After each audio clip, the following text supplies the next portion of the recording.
Something went terribly wrong on a quiet street in Minneapolis. At first, nothing feels urgent. Cars stopped, people watching from sidewalks. A federal operation unfolding like dozens of others before it. No sirens screaming, no chaos, just a moment that seems ordinary. And that is exactly what makes what happens next so disturbing. Because seconds later, a woman would be dead, and almost no one would agree on why. The videos begin calmly. A car paused in the street, a federal agent standing in front of it. Voices, not shouting yet, but tense. You can feel it building, the way air feels heavy before a storm. The agent moves closer. The woman inside the vehicle doesn't scream, she doesn't attack. She looks trapped. And in that narrow space between metal and authority, everything starts to tighten. Then, the sound that changes everything. Gunshots, sudden, final.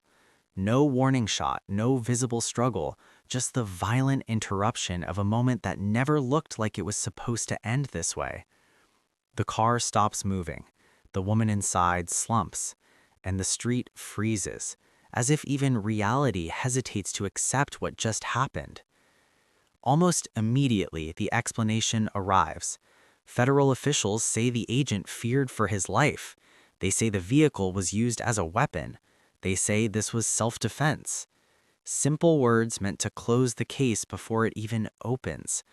But then the footage spreads, frame by frame, slowed down, watched millions of times. And the tension returns. Because what people see doesn't settle anything. It makes it worse. You notice the distance between the agent and the car. You notice the lack of urgency before the shots. You notice the absence of chaos.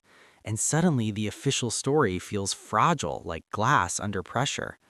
City leaders react. The mayor speaks. His words are sharp, almost incredulous. He calls the explanation absurd. And now the conflict is no longer just about a shooting. It's about who gets to define reality. The woman's name begins to circulate. She is no longer just the suspect. She is a mother, a resident, a person whose final moments are now endlessly replayed by strangers. Each replay adds weight. Each replay tightens the knot in the viewer's chest, because the more you watch, the harder it becomes to locate the exact second where lethal force became unavoidable.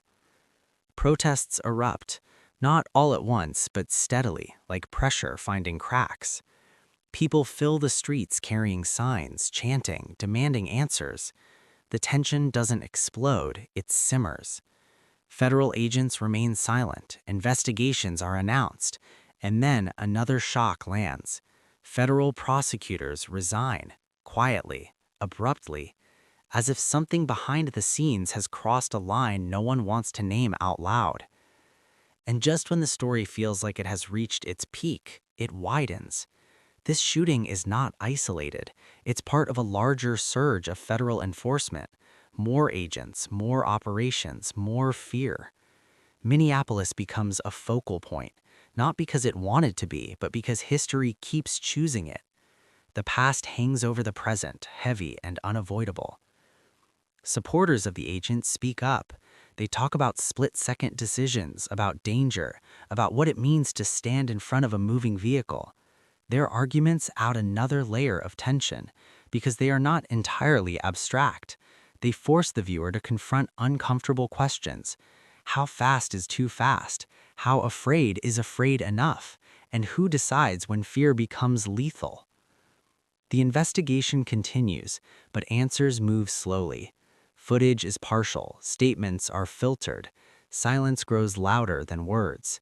And the longer it takes, the more this case becomes less about one street in Minneapolis and more about power, accountability, and whose lives are given the benefit of doubt. Because in the end, the most disturbing part isn't just that a woman was killed, it's that the truth feels suspended, caught between official statements and human instinct, between authority and what the eyes see. And as long as those two things don't align, the tension never resolves. What really happened in Minneapolis that day? Was this a justified act or a failure that can never be undone? The investigation may deliver a conclusion, but the unease this moment created is already permanent. And that is why this story refuses to end.